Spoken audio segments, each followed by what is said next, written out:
టాలీవుడ్ హిస్టరీలో క్లాసిక్గా నిలిచిన చిత్రం 'గుండమ్మ కథ'. సీనియర్లైన ఎన్టీ రామారావు గారు, నాగేశ్వరరావు గారు, జమున గారు, సావిత్రి గారు లాంటి మహానటులు నటించిన ఈ చిత్రం ఇప్పటికే ఒక క్లాసిక్ అని చెప్పవచ్చు.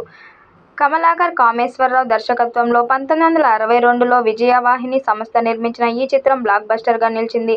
ఈ చిత్రాన్ని రీమేక్ చేయాలని 'గుండమ్మ కథ 2' తీయాలని ఎన్నోసార్లు ప్రయత్నించారు. గతంలో బాలకృష్ణ, నాగార్జునతో ఈ చిత్రం రీమేక్ చేయాలని చూశారు. కానీ ఇప్పుడు అది సాధ్యపడలేదు. కానీ ఇప్పుడు ఎన్టీఆర్, నాగచైతన్యతో 'గుండమ్మ కథ' రీమేక్ చేయాలని భావిస్తున్నారట. 'గుండమ్మ కథ' ఒక క్లాసిక్ సినిమా. ఇలాంటి చిత్రాన్ని రీమేక్ చేస్తే ఖచ్చితంగా న్యాయం చేయాల్సి ఉంటుంది. కాబట్టి ఈ తరహా కథను ఎంచుకోవాలంటే ఒక సాహసం అని చెప్పాలి. ఇక 'గుండమ్మ కథ' రీమేక్ చేయాలని ఎన్టీఆర్, నాగచైతన్య ఎప్పటినుంటో ప్రయత్నాలు చేస్తున్నారు.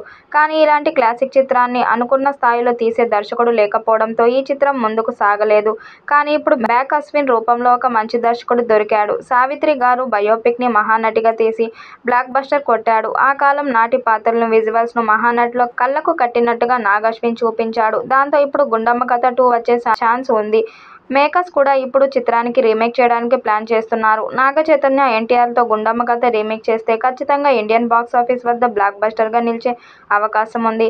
ఇటీవల కాలంలో ఫ్యామిలీ చిత్రాలకు, ఎంటర్టైన్మెంట్స్ ఉన్న చిత్రాలకు ప్రేక్షకులకు బ్రహ్మరథం పడుతున్నారు కాబట్టి 'గుండమ్మ కథ'ను ఎన్టీఆర్, నాగచైతన్య రీమేక్ చేస్తే ఖచ్చితంగా 1000 కోట్ల బొమ్మ అయ్యే అవకాశం ఉంది. అప్పట్లో షేక్స్పియర్ రాసిన 'టేమింగ్ ఆఫ్ ది ష్రూ' అనే నాటకంలోని కొన్ని పాత్రలు చిత్రీకరణ వాడుకుంటూ తెలుగు సంప్రదాయం ప్రకారం కొన్ని మార్పులు చేశారు.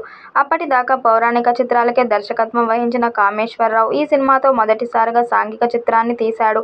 అప్పట్లో ఇది అగ్రశ్రేణి నటులతో నిర్మించిన మల్టీస్టార్ గాను. 'గుండమ్మ కథ' అని సూర్యకాంతం పాత్ర పేరు మీద సినిమా పేరు పెట్టడమే గొప్ప వైవిధ్యమని విశ్లేషకులు ప్రస్తావిస్తారు.